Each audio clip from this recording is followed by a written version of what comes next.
What you're about to hear here is another episode with our old pal Spencer McCall, who we've had on the podcast quite a few times. You can search for his name. You can find him in there, talk about Dispatches from Elsewhere and the other projects he's created, which is the Institute, the Jejune Institute, in Bright Axiom, Grandview Boulevard, plus a bunch of other short films which you can find on his Vimeo channel. Lots and lots of information. This thing all connects.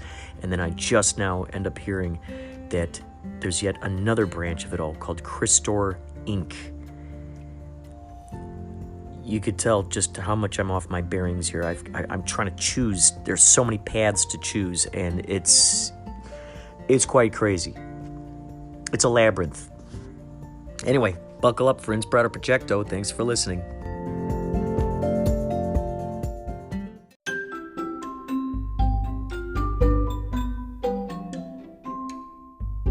There's just so many juicy details. So with the Crystore Inc., so the people who are in charge of this now, I noticed that they have Twitter accounts and the DJ, oh gosh, what's his name? DJ... Oh yeah, it's Scaramanga. Yeah, he makes music apparently. Yep. That is great. I haven't found where that's available yet. I'm still looking around to see where I can hear that stuff. But I think this is so cool that these various folks. There are 3 different Skies: Sky H, Sky V, and Sky B. And then there's DJ Scaramanga. Are they implying that these are the 4 people involved with Crystore Inc., or are these just 4 basically characters that are the that maybe the members of Crystore Inc. are investigating, or do you know how they fit into the story? I kind of only ostensibly. I know that there are a few different Skies, and one of the Skies, and all 3 of those Skies are based on one real-life person, actually a kid, and then the DJ is also a real person as well. I don't know entirely how they all kind of fit into the story. I wish I was able to kind of follow it as closely as I could, but I don't really know. How cool, man. That must be such an honor to know that you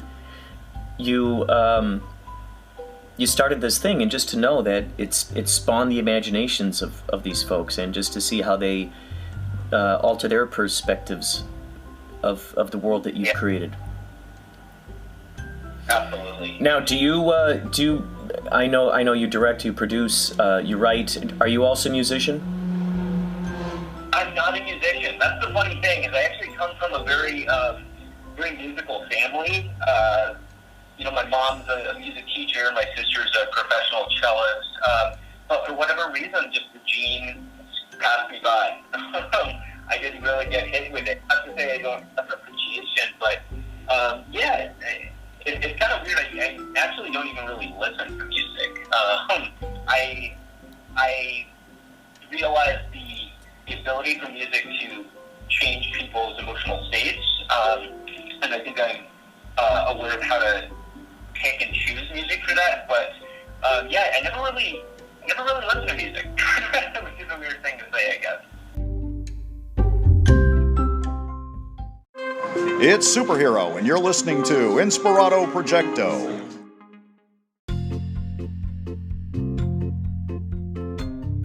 That's interesting. A lot of screenwriters, they'll find themselves listening to a particular soundtrack or certain songs, and those might give birth to certain ideas and certain imaginations to write scenes around. That type of stuff doesn't happen for you?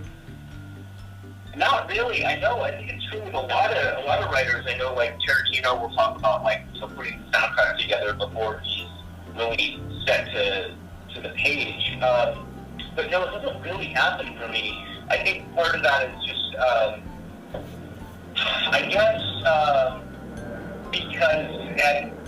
what I'll do sometimes when I'm shooting a thing that doesn't require dialogue, is I will set up music, which a lot of filmmakers will do the same thing, where I'll just play some ambient, weird, thematic to get people in the right mindset. But but I don't necessarily like pick out the music that I want before necessarily, only because I'd be really disappointed if later on I wasn't able to use that music, you know, if I wasn't able to get the rights or license it. And so before, I mean, I do consider myself a writer, but maybe more than anything, I'm like an editor. And, you know, if I have music that I know I can use, then I'll edit to that and I'll make that work. But if there's, you know, a pop song by Michael Jackson or whoever, I'm not going to necessarily be able to afford that. So, yeah, I kind of go blank, I guess. That said, I do have a really great composer named Justin Robbins, who's the gem and super talented, and so, you know, I kind of just leave it to him a lot of the time. Now, with the movie, and I remember back when I had interviewed you, you were telling me about the Esquire, and you're wondering how you could figure out clever ways to get it out there into the world, and you know, maybe some worries about how it might clash with dispatches from elsewhere, or what their plans were with that, so now that you've viewed it, or you've changed the name to Grandview Boulevard, where is it? Is it available to anyone to be able to see? Yeah, it is. What we did is we just made it free. The community, basically, it was a gift to the fan community. So it's kind of like a, you know, official or unofficial. I guess you'd say it's like an official fan film made by the people who made the not dispatches, but the Institute. Mm-hmm. And it really is just a fan film, and it's something that we gave to the community. So it's free. It's completely free to watch and view. There's donations set up, and the donations are going in part to just a bunch of charities that were set up and selected by the members of Crystore and the Barrel East Bridge Society. And then there's a little bit of, if there is a little bit of money left over, it's going not to me, but to like REA, Michael Bender, who was the actor who played the Esquire, could use it. But yeah, it's available on the Crystore website. I believe it is, gosh, where is it? It's at crystoreinc.com/grand-view-boulevard. And it can be used there for free. Grand dash view dash BLVD? Yep. Wow, that's cool. That's so cool that you did that. Yeah. Because then that just adds a whole nother extra, you know, that just adds a whole nother extra thing to this whole world that's being built. Yeah, it's just sort of like a little gift and a fan film, and you know, we're donating, you know, to a lot of great causes. Suicide prevention hotline, you know, Black Voters Matter Fund, Trevor Project. So yeah, a bunch of really great causes we're trying to get to. Who are some of your favorite influences growing up? Who are some of your favorite directors, writers, painters? I mean, I think as it relates to this kind of stuff, it's kind of all over the place.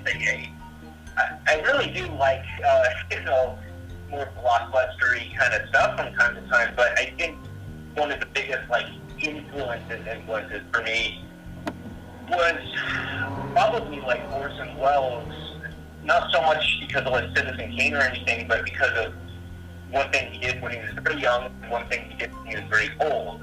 The young is the 1938 Mercury broadcast of War of the World. Mm-hmm. And then when he was much older, he created a film called F for Fake, which is, I don't know if you call it a documentary. I think he called it a film essay or something like that. But really, really great film. I don't want to ruin it necessarily for people, but just an exploration of people who are, you know, kind of frauds or con artists or, you know, those who deceive for the purpose of creating art. You know, it's pretty fascinating. So things like little exposés. One is on an expose on the one of the greatest art forgers of all time. I forget his name. He's able to recreate with such accuracy Picasso paintings, so much so that, you know, art historians and art masters could not tell the difference between what he was doing and what Picasso had done. The other was the author who wrote the quote official biography of Howard Hughes, which then kind of turned out he just made the whole thing up.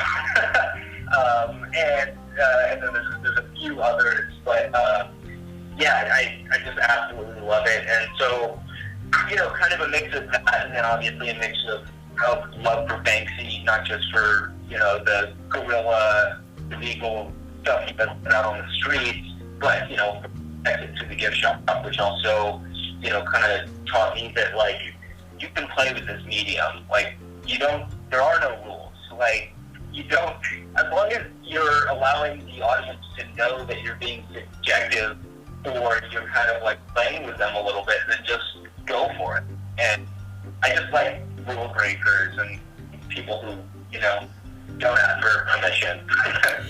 Absolutely, and the commitment to the project without irony. I always appreciate it when I see no irony, when I see no self-awareness, where they're kind of looking at the camera and winking and going, yeah, look at this stupid thing I'm doing. But when they're actually fully into it, like Andy Kaufman is just so fully committed to what he's doing, that's why it was so effective, because people didn't know whether he was joking or not, and he never let in on the idea that he may be joking or not. And with these projects that you've mentioned, F for Fake, it's so great because it's so committed to telling this story, and you don't realize that you're watching a magic trick until it's over. You know, you're like, wow, this is an interesting magic trick we're watching here, F for Fake. And yeah, all that great stuff that happened with War of the Worlds, and it's fascinating. So yeah, with Andy Kaufman. I remember just being little and my mom showing me episodes of Taxi and thinking like, oh, Locke is funny. He's the funny one. But it wasn't until I got like a little bit older and, funny enough, like obsessed with Jim Carrey, that I really, after seeing Man on the Moon, just dug into like the actual Andy Kaufman and just like poured through as much as I could of his old stuff, outside of Taxi, which I had already been familiar with, and then realized he was like an absolute, genius. That again, I just have to give, like, I think agents like George Shapiro, who's used to be a very famous like agent or manager at the time. It's like guys like that hold the power, or people like that who hold the power, who really take risks. Some people like Andy Kaufman. I mean, you could another, if things had gone any different direction, Andy Kaufman could have been like, performing at like Coney Island until he passed away. But you gotta always be really grateful to the people in power who take risks. Oh yeah, because that they have the choice of not being able they have the choice of not doing that. They usually rely on, a lot of times these folks, they'll fall on the side of, well, is it a safe bet? Is there a good, if I'm going to gamble, I want to make sure that this is a very safe bet. And a lot of times what goes along with that is looking at what the other trends are or what everybody else is doing. And they go, okay, well, let's kind of reconfigure it and kind of hijack that spirit and put it into our own thing.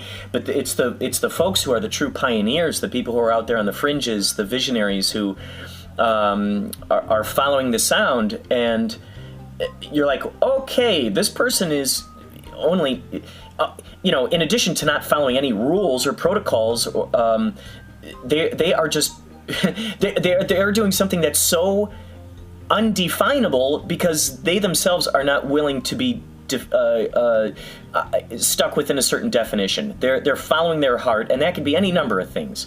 And and then that leads to wrestling women, or that leads to an unspoken of slap on the David Letterman show, or things like that, where you're going, what the heck? What is going? I can't figure this dude out. This is crazy.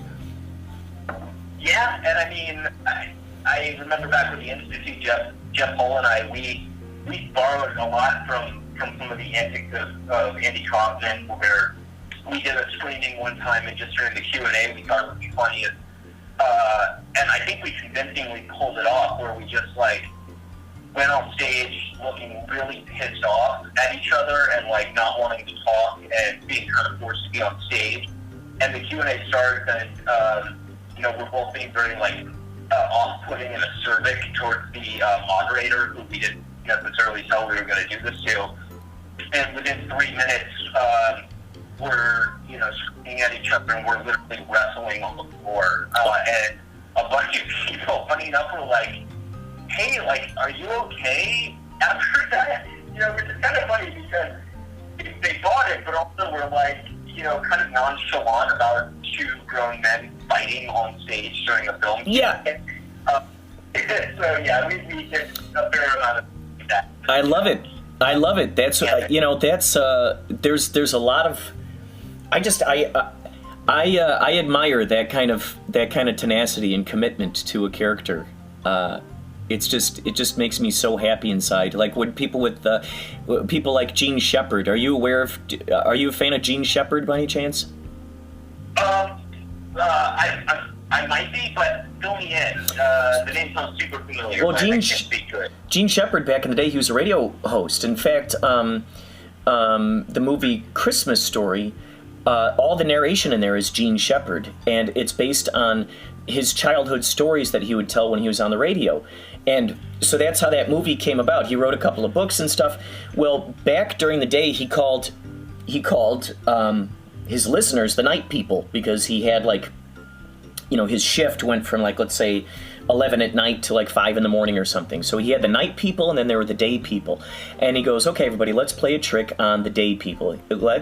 He goes, I'm tired of seeing these New York Times bestseller lists, and how do these books even get up there? How do the people who are putting it on the bestseller list, how do they even know that these are even good books? Have they even read them?" He goes, "Okay, so this is what we're going to do. We're going to play a little trick just to show how bogus the New York Times bestseller list is." He goes, "We are going to invent a book. We're going to invent the title. We're going to invent the insides. We're going to invent the author. And when we get this all down and we all got our stories straight, we're going to play a little trick on the day people. And we're going to go into the bookstores and we're going to request this book. And, that first time they're probably going to be like, 'What are you talking about?' We don't know what that book is." But then the second time you go in there, they might decide to start looking in their computers, because then they go, "Wait, some other people have been here asking about it." And then before you know it, the third time you go in there, they'll be ordering the book for sure. And so what happened was they played this big joke, and they named the book I Libertine. And I Libertine, I think they made the characters, the author's name Ewing, something Ewing. They made up the whole thing, and sure enough, through their pranks, they ended up getting it into the New York Times bestseller list, because everybody was talking about it. Everybody was wondering about it. There were women who were going to their having these I don't know, particular meetings about crocheting or whatever, and there was a guy who said, "Oh my gosh, my mom and her crochet buddies started talking about I Libertine, and they were trying to out-cool each other, going, 'Oh, I've read that book too. Oh yeah, I read that book. Yeah, I just got it. Oh, it's a very good book.'" So all these people were bragging about this new book that was out there in the market, and all claiming that they had read it, and saying that they knew what it was about. But nobody had read that book, because it never existed. And then it was funny because one day, a few months had passed by, and this newspaper reporter called up Gene Shepard, and he goes, "Hey man, I was there when the seed was planted. I was listening to your show when it happened, and I kept tight-lipped about this." He said, "Gene, what are your thoughts? Do you want to come clean about this? We could do an article about this?" And and Gene Shepard's like, "Okay, all right."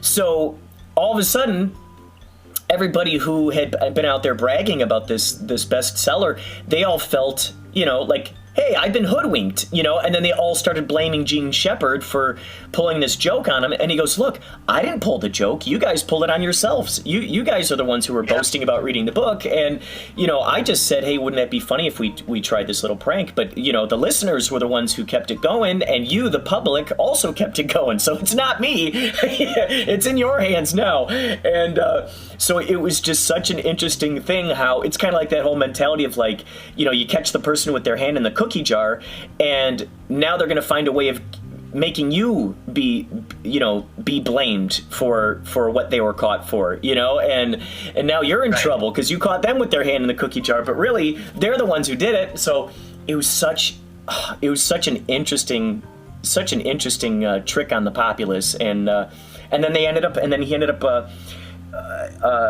Gene Shepard ended up collaborating with, I think his name was Sturgeon. He was a sci-fi writer back in the day, and they actually ended up writing the real book, which actually did. The real book then went up into the New York Times bestseller list. So it was funny. First, it was in this bestseller list because it was a fake book, and then it ended up becoming a real book, and it still was in the bestseller list. Oh God, it was just amazing. I'm going to read up all about Gene, but it also reminds me of something a friend of mine, a documentary a friend of mine made a few years ago. It's produced by Brian Carmel, who's my friend, but the director was Vikram Gandhi, and it was a film called Kumare. I love that movie. Oh my God, that movie's brilliant. Your buddy made that movie?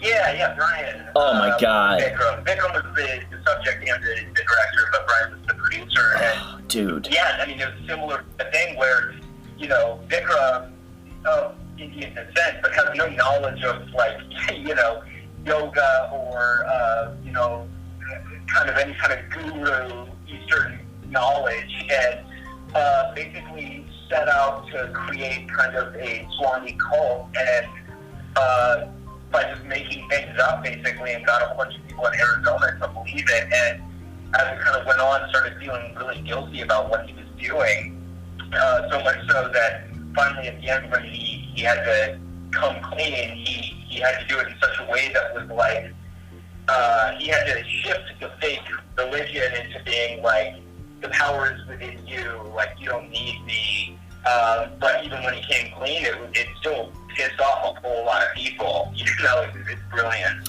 Yeah, it's such an interesting movie because his whole through his investigations, he realized that a lot of these gurus were, I'm the one, me, the guru, I'm the one with the power, and you guys don't know what you're talking about unless I'm in the room, and I'm the one who holds all the keys to your enlightenments. And it was interesting how this guy went out to say, no, the power is within these people. The power is within you. And it was funny because you do see that process of how he's making up these meditations and he's making up these exercises along the way and just rolling with it. And it's an amazing documentary. I just love it. I love that. Yeah, that kind of commitment that he held. And so, if you ever want to talk with Brian, I think we can touch.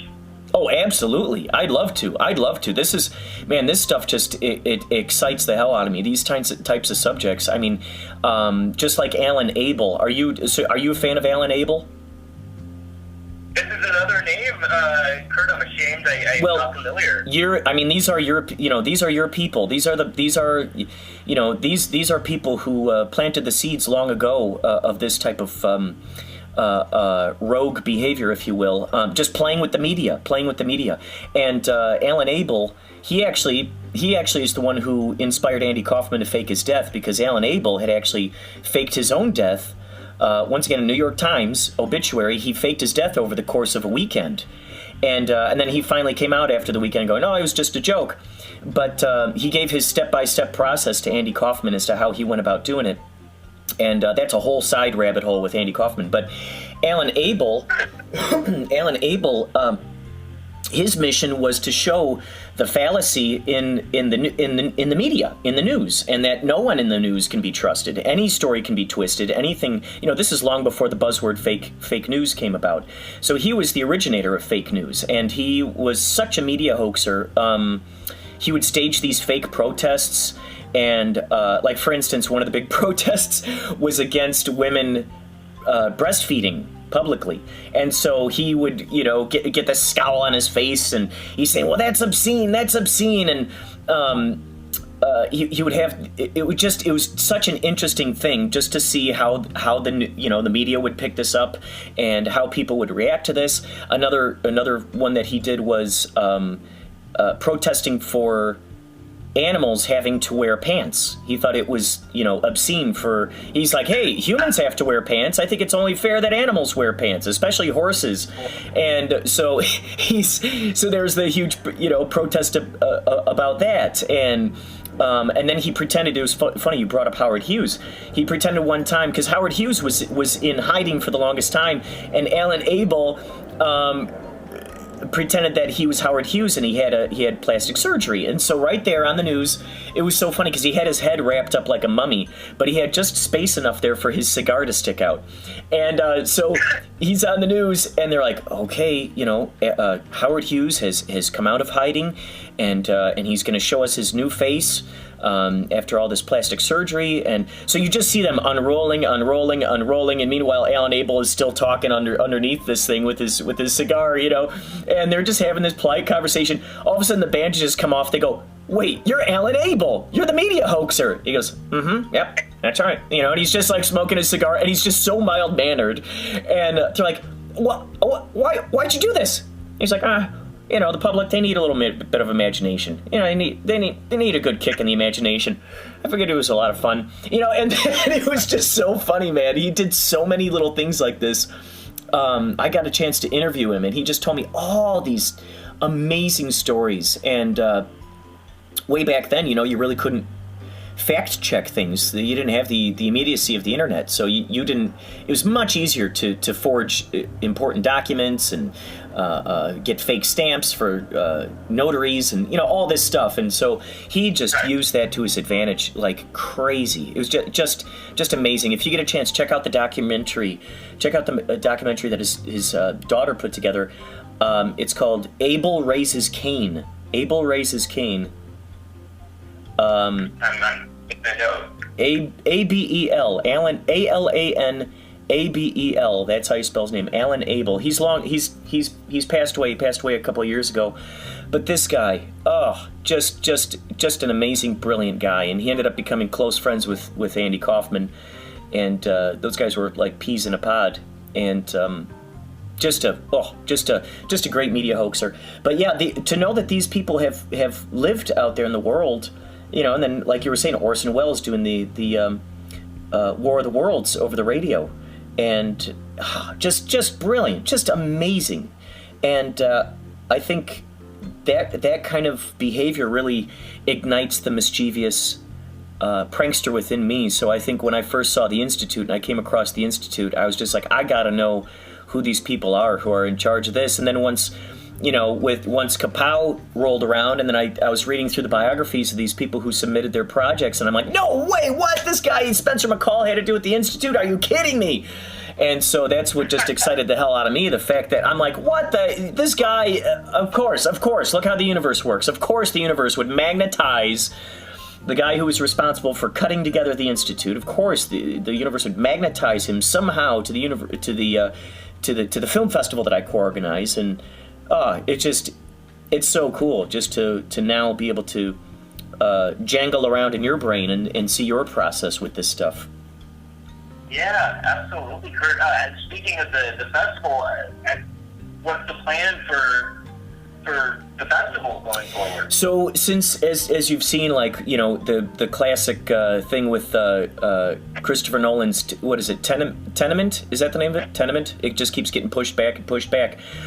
Since we don't really know what the heck is going on with theater these days, and there was some dicey stuff going on with Laemmle's. They were thinking about selling it. They were thinking of, they didn't know what really to do. And this is before COVID hit. So now there's an even bigger question mark going on with that. So we are teaming up with, now this isn't official yet, but I can say that this is actually the first public mention of this.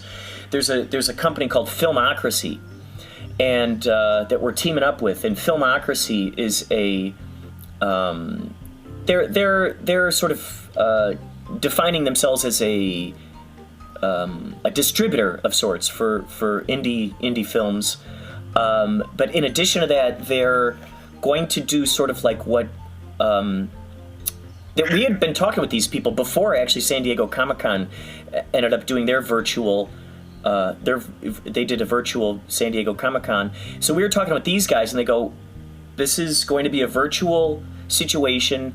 This is we were talking with them about doing both a public when we were going to do a Kapow public film festival, and then also do a virtual film festival with these guys. Now it looks like we're just going to go fully virtual with Filmocracy, and so people will. It's cool because filmmakers from all over the globe will be able to check out what's going on. Like they won't have to be here in person to fly all the way out from the Netherlands or whatever and go, oh my gosh, I spent all this money for plane fare and put myself up in a hotel and making sure that I'm there for the screening. Now these guys can watch it from the comfort of their own home, and they can be involved with what's going on. And I can do Q&As with filmmakers in what they call tables, these virtual tables, in seminars and stuff where filmmakers will be able to go to a virtual table and kind of go into it, kind of like a Zoom meeting of sorts, and talk with, let's say,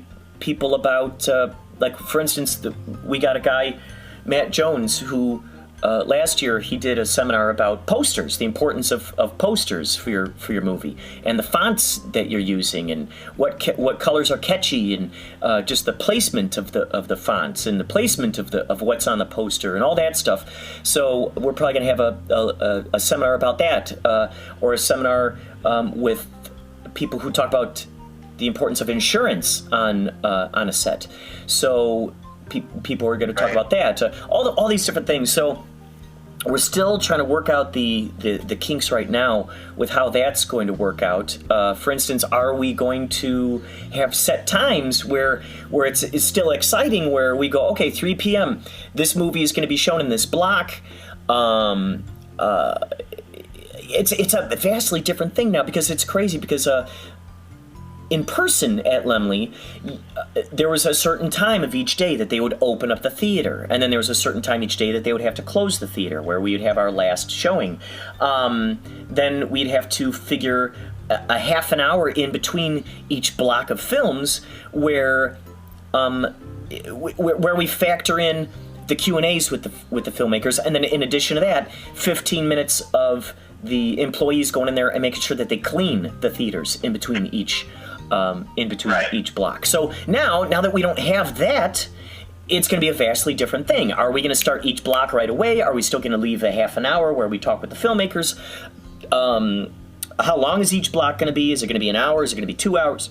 It's just so many little tiny intricate things. Are we going to have the premieres where it's still a fun thing where everybody can show up at 3 p.m. and check out the movie? But then again, now we run into people who are, let's say, someone who's submitting from South Africa. Is that going to work strange for their time zone? If so, well, maybe we have the official, premiere at this particular time, but then throughout the rest of the day, we loop the films, and then maybe those films are available for anybody to go in there and check those out at any time, maybe just for the duration of the film festival, and then that would just be on the private thing within Filmocracy. So it's not like anybody could go in there. You'd still have to get a ticket to be within this thing. It still would be protected in a sense where you couldn't pirate the films. So there's all these little things that we're trying to figure out here. And what's so cool, what really, really excited me about this was one of the guys who's in charge of Filmocracy, who puts it together. His dad was in Dead Poet Society, one of my favorite films of all time. And his dad is the guy, I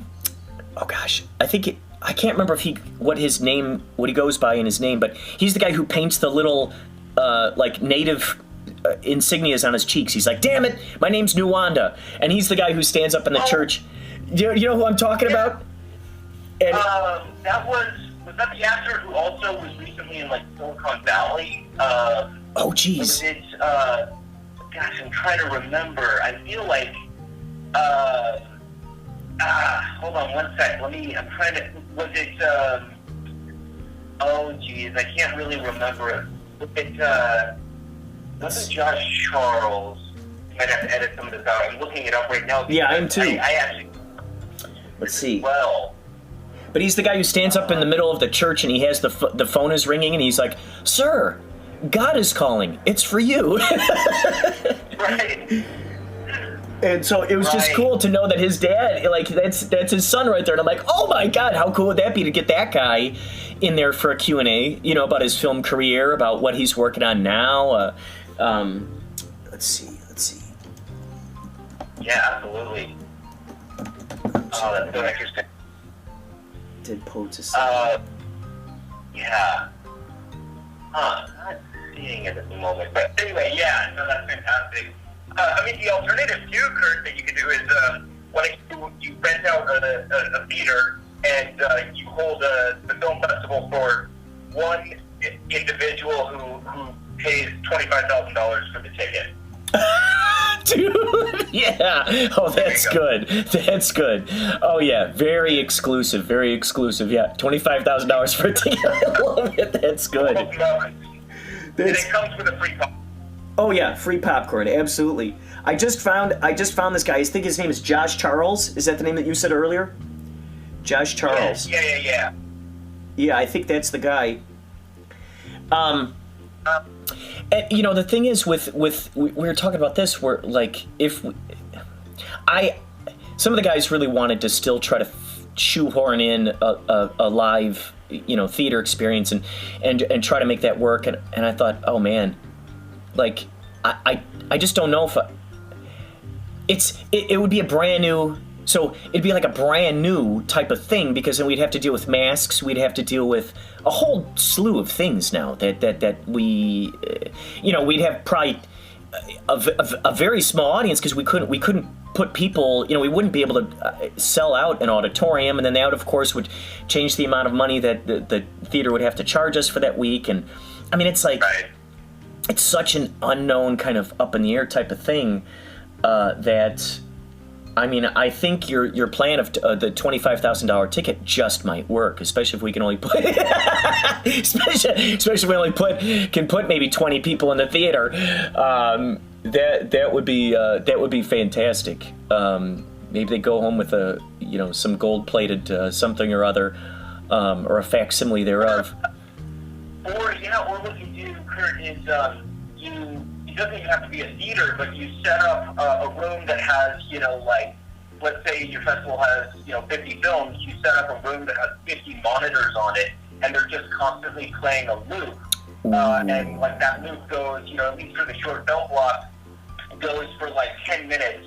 So somebody can go in and watch all of the short films in 10 minutes, and then you can have the next person go in. Oh, that is good. Watch them all in 10 minutes. Yeah, they're all just playing ubiquitously on all these monitors. On all of them. Oh, that's good. Yeah, that's right. It's a true choose-your-own-adventure film festival. It's like, okay, which screen are you going to be watching? Which one are you going to, spend your precious time watching right now? Oh, my God. Yeah, exactly. That's good. Oh, that's perfect. Yeah, maybe the award could be like a COVID mask or something. We just dip it in a copper solution or something. Yeah. I'm really curious to see, like, where, let's just say that the bubonic plague only lasted about 300 years. So oh yeah. Let's assume that COVID's going to do the same. And I'm just really curious where the technology is going to go in terms of face coverings or full body coverings as we go into the next 2 centuries of COVID. Oh my gosh! Wow, man! Wow! I'm just already thinking we might see more scuba gear type apparatuses out there. Maybe more gas masks. I mean, gosh. I kind of think actually in some ways it would be a great equalizer. If everybody's wearing like Star Wars helmets. You don't know if Boba Fett is female or male or non-binary. You don't know Boba Fett's race. I mean, I guess you do if you watch the prequels, but it could be this great equalizer of everybody. It's like identity politics becomes a thing of the past because nobody can actually see any other human being. Ooh.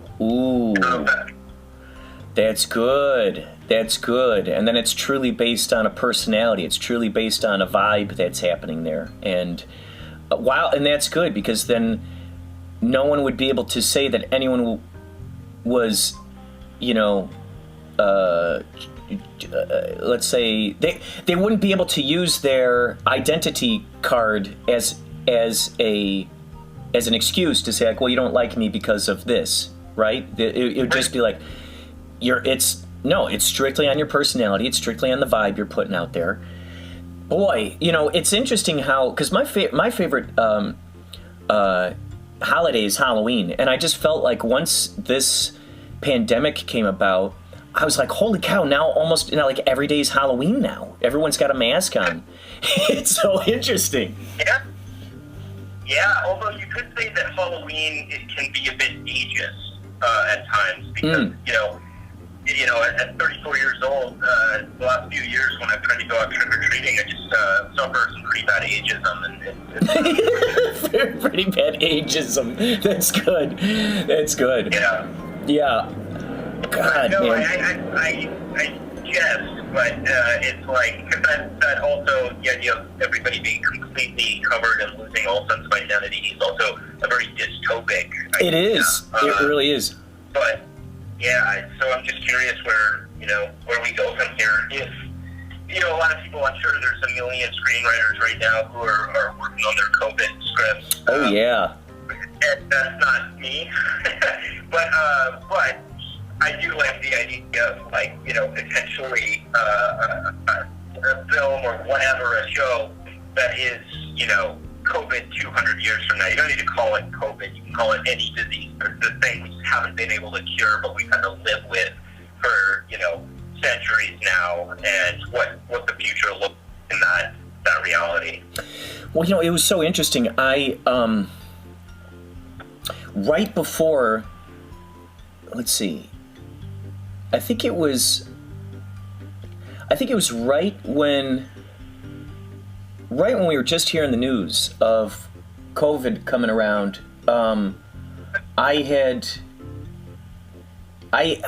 I was going through my Fire Stick through Kodi, and I came across The Last Man on Earth, and I'd never seen that TV show before, and I thought it was so crazy that it starts right out. It goes 1 year after the virus, and then it says 2020, and I thought, wait, what?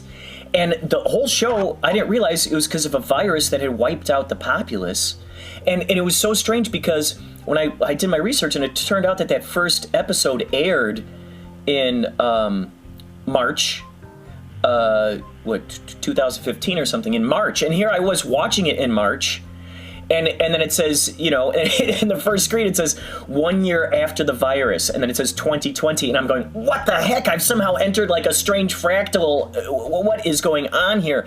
And as you continue watching this movie, or this TV show, you see how people, through the progression, they show flashbacks of the beginning stages of the virus, and you see these people wearing masks out there in the streets and to the grocery stores, and people wrapping themselves up in plastic and putting little COVID masks on their dogs and all this, or putting the virus masks on their dogs, and I'm thinking, wow, man, this is, like it's been said that we manifest our realities, and in cases like that, it makes me kind of really curious about being very careful about the imaginations that I allow to escape my lips out there into the populace, because you just wonder, like, especially with all this talk about like zombie apocalypses, zombie. Who's to say that somehow that is not being, actually being spoken into existence in some strange way, in some laboratories out there or something. What are your thoughts about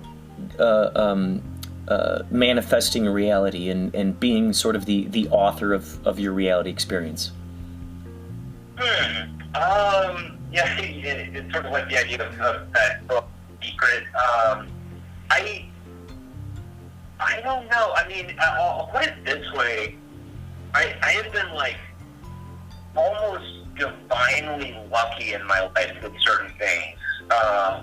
with certain opportunities, which we were talking about earlier, where things really do fall in my lap. And it's just kind of a lot of times just luck, but it seems to happen so often that it at times makes me, I don't know, there's no guardian angels or anything like that, but, it's enough to make me, I'm definitely a very agnostic person, just very open to the idea of, not necessarily like the idea of magic, but just the idea of a lot of things we don't fully understand yet, that, science hasn't qualified or quantified yet. And so, I mean, I definitely believe in self-fulfilling prophecies, where when you worry about something, you end up, or when you are, I'll just say worried, you end up kind of like willing it into existence. But when you're also very excited about something, and I'm just speaking for myself, but when you're very excited about something and optimistic and looking forward to it, and you believe good things will happen, you also kind of will those into existence. Mm-hmm. And, there's that every day, like on the internet with like, the Streisand effect, where it's like, if you're upset about something, you're probably only going to make that thing worse or exacerbate it or bigger. Whether you're worried or upset, you will self-prophesize that into existence or a greater level of existence. And I think that's been true for me in life, both for good or for bad. But usually when I'm positive and I believe something's going to happen and I work really hard for it and keep a good attitude, it ends up kind of happening. Like, it just happens. Like, I never really had any doubts that, I did, but I kind of just put it out of my mind. So I kind of just was neutral about my dispatches. When it happened, initially I was just so excited. Oh gosh, here it is. Here's the big break. And, 1 year turns into 5. And all the while I didn't worry about it, but I just kind of kept it out of my mind. I feel like had I worried about it, maybe I would have done things where it's like I'm emailing certain people too often, being like, what's the status? How's it going? And in turn, all that would do is just like make people turned off by the project and stop pursuing it. Whereas, I was just kind of chill about it. If it happens, great. And then it kind of happened. So, yeah, I don't know. I've just been lucky, and I've talked to a lot of people being like, this doesn't happen. Like, some of my, lawyers early on who helped with the contracts and stuff, it was like, I can't believe that, AMC picked this up. Like, this is so rare, especially for your movie to have this happen. Like, things get optioned every day. If you write an article in the LA Times or anything, you write a popular blog story or you have a big TikTok account, it gets optioned right away. But those things usually never, get picked up. It's like 1 out of every 1,000 things that gets optioned actually gets made. And I didn't really know that, and I think it was really a benefit for me not knowing that, because had I known that, I would have pushed harder and worked harder to be like, I don't want to be in that little percentile, I want this to get made. And again, I probably would have turned people off of the project. So that's also just a way of saying, when I stepped back and surrendered myself to this is beyond my control, the whole give me the power to change the things I can, and the wisdom to whatever it is, the wisdom to know the things that I can't. I think that's like a rehab quote or something like that. But yeah, I think it's just really true. It's like you just kind of release yourself to the heavens sometimes, and you don't fight it. Things will just work out for you. That said, for every one thing that works out for me, 100 things don't. So that's why I'm always working on 8,000 different projects at the same time. And I kind of wonder sometimes what would happen if I devoted all my attention to one thing instead of little attention to a bunch of different things. But I just feel life is short and those things don't work out. So if I spend too long working on one thing and it doesn't work out, at least I've got other things to fall back on. Well, it's interesting. A couple things you said there. First of all, had you known what these lawyers told you. You know, a lot of folks, they rule their lives based on statistics or the odds or probabilities or what some experts or some authors out there have written about or speak loudly about.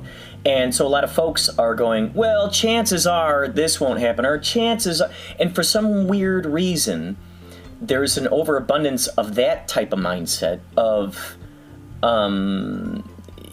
you know, odds are this probably won't happen.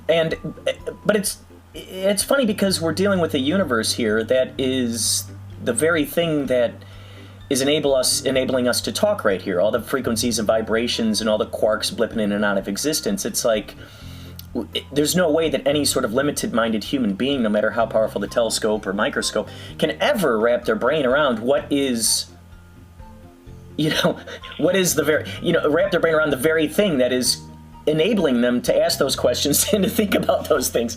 So it's funny because just as a possibility of something not happening exists, there's also that great possibility that something does, that something will happen. I mean, let's look just at like the Cubs winning the World Series. How many years did we hear that would never, ever, ever happen? And yet that happens, that breaks on through the other side. And I thought that, when I saw that happen, I thought, man, this will have such a wonderful psychological effect on so many people out there who, are taught to not follow their dreams, or that, like, for instance, we always hear, well, everything's oversaturated with writers, or oversaturated with actors, or oversaturated with musicians. Oh, there's no way you'll be able to get in there. Oh, there's just too much of it. Well, okay, why is this person saying this? What's their motivation? Are they telling us this out of their own limited belief systems? And why do they not think that there's enough room for every kind of perspective that's out there? I mean, it's really interesting when you see the kinds of musicians and the kinds of actors and the writers and stuff that make their way through there, and some people shake their heads going, how the heck did that happen? Well, I don't know, but it happened. It's because that person followed their calling, and they went all in on it. They decided to just keep following that. And no one could have ever guessed that something like the Institute could exist, or In Bright Axiom could exist. And yet here this specific particular kind of thing exists. Had you listened to naysayers or the statistics or the odds out there going, oh, what are the chances of this possibly happening? You might find yourself going, oh yeah, you're right. These people seem to know what they're talking about. No. Who would want to ever see a movie about this or about that? But there's that sort of interesting. It's almost kind of like that ignorance is bliss type of thing. You follow the bliss, ignorant of the naysaying, and you end up creating something extraordinary. Yeah, absolutely. But the funny thing about, saying the Cubs, I know you're a Chicago guy, I know that saying the Cubs are never going to win, that also takes a bit of, magical thinking, where it's that almost takes some kind of belief in, I know the Red Sox is the curse, but I don't know what the Cubs situation was, you know better than me, but, the idea that, belief that the Cubs are never going to win the World Series, you have to, believe there is some kind of magic in the world that is preventing that from happening. Right. Yeah. What a great way of putting it. Wow, what a great way of putting it. There's just as much magic in disbelieving in the possibility of something existing as there is in believing the possibility of something existing. Holy cow. Exactly. Yeah. No, I think that's exactly it. I think that's it, is that for everybody who tells you, there's no way that's going to work, that requires some level of magic to believe that. Wow. Dark magic, maybe, but, an example just with the Institute, when I was telling some friends I was going to start doing it, what are you shooting on? And I'm like, I don't know, I have access to this little, DSLR, this $500 DSLR that I can borrow, and go, you can't make a feature film on a DSLR. At least that was the idea back in 2012. Right. But, and it's well, I don't have another choice. Right. So, It's incredible. So many times we hear about that, where they're like, oh, well, that's outdated. That's not industry standard. That's another buzzword I keep hearing. Oh, that's not industry standard. Industry standard is this. Okay, who is this industry person, and can I talk to them about where they're getting these ideas from? Because, because when you do the best you can with what you got, you end up seeing some really extraordinary things come about when all you got is a $500 DSLR.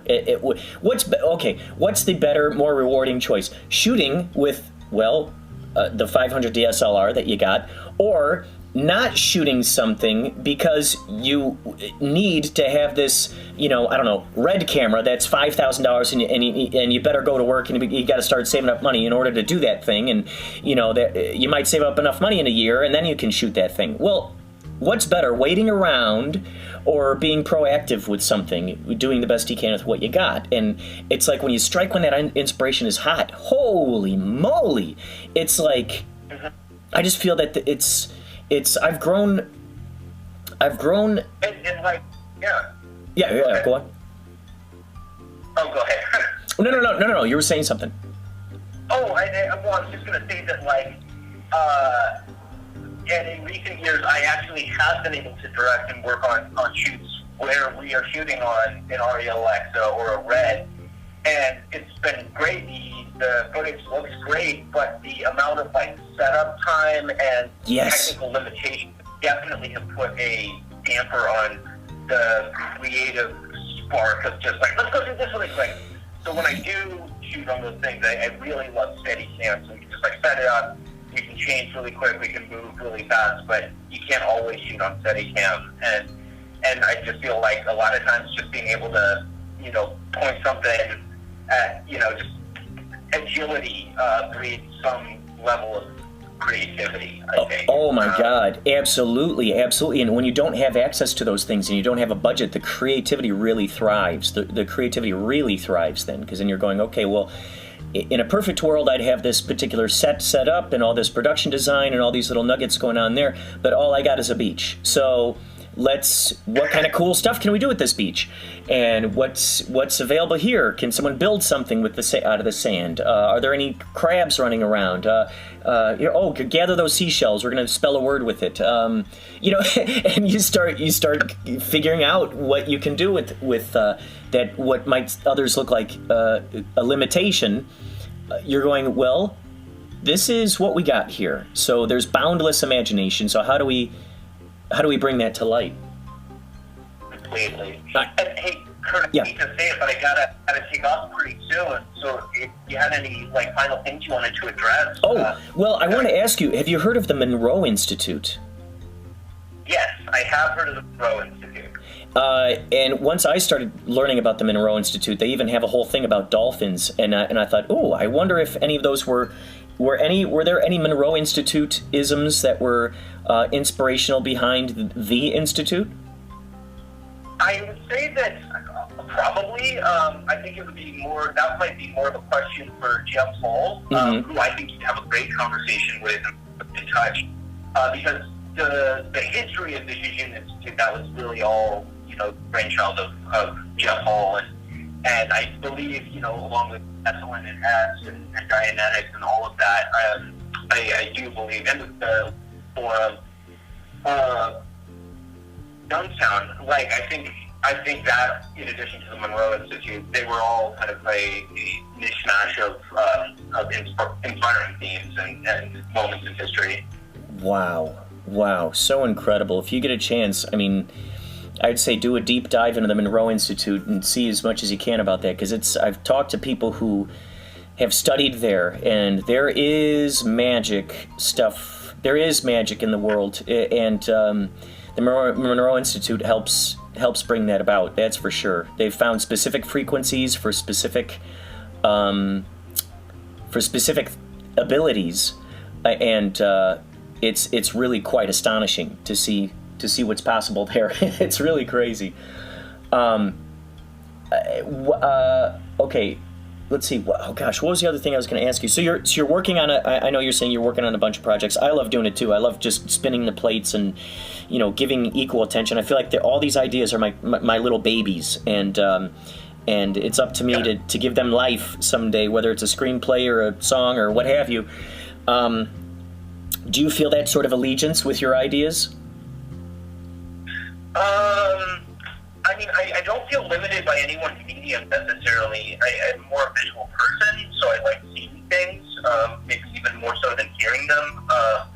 But I definitely don't have any allegiance to like genre or tone. But I think tone is something that is often very forgotten. Like when kind of learning about like how you make a project, what is the tone of it,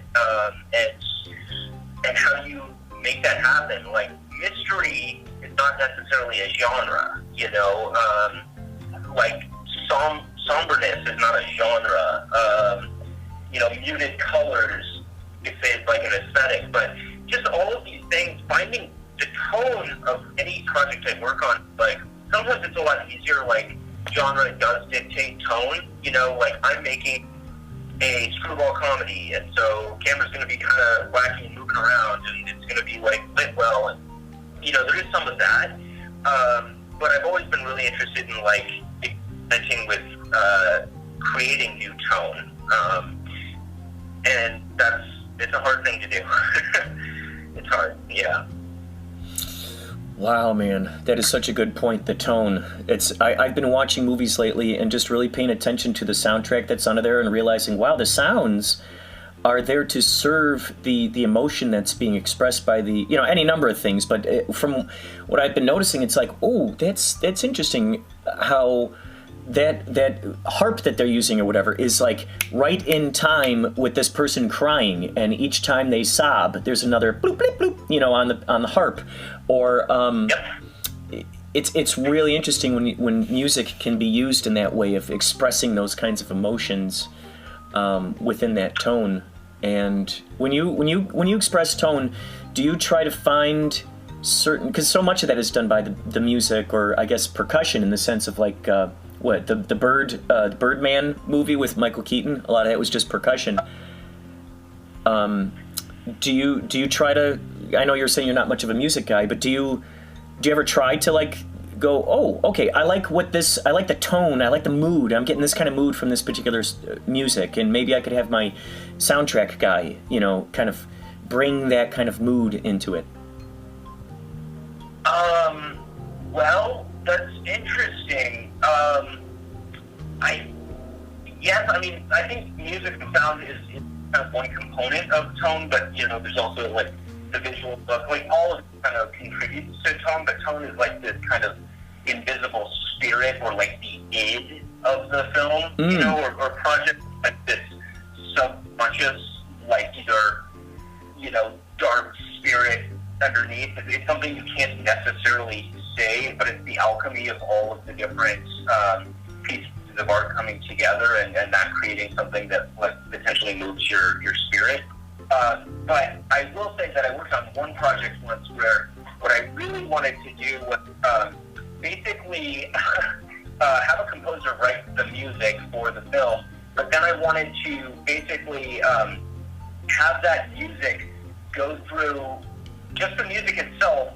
We were going to pipe it through a big pipe, and on the other end of the pipe was going to be a vocoder, the thing that changes like, your mouth into, a Daft Punk kind of thing. Mm-hmm. Take that vocoder, but instead of the vocoder being applied to a keyboard with just, some kind of synth tone, recalibrating those tones to be sounds that were natural in the environment, so that the music becomes the sound effects, but the sound effects, like the wind and the creak, they're shifting in tone to a melody that was originally created. And that's something I still really want to do and work on, but it was so ambitious and hard, and it's going to take so long that, and expensive, that we couldn't do it. But I'm going to return to that one day, where all that there is, so basically you film a scene that has a lot of like sound design in it. In this case, it's set in a forest. There's birds, and there's the creek, and there's the wind, and there's the leaves rustling. And each one of those you can think of as the bass line, you can think of as the melody, you can think of as the rhythm, the percussion, meaning, so that helps kind of like create like this sort of symbol concept.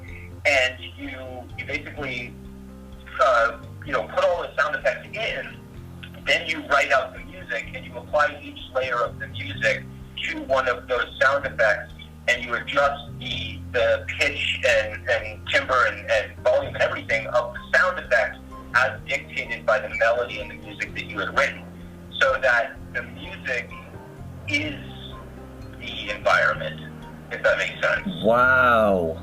Oh man, that's awesome.